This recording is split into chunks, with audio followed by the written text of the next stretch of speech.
Bekano kuogo korekana nigo mu county commissioner we county ya Kisii Tom Wanjere abagakuru guchika woko rwabisi kwaye ayenda na kugania abawakiri kwene kyabunanko babare abatoereru ekero bona abaganire kwene kyabunango ikirane bare emirimo yabo asenchira ebwenerete. The objective of this meeting has been to ensure that we don't interrupt service delivery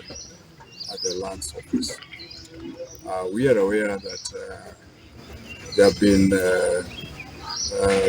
reforms that have been initiated at the office, and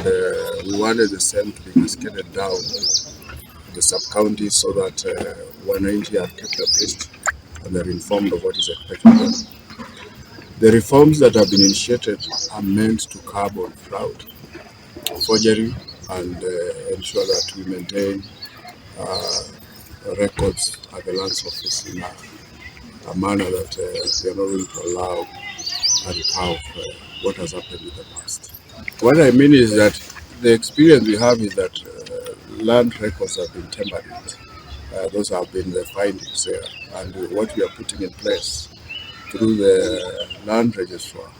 is to safeguard those records.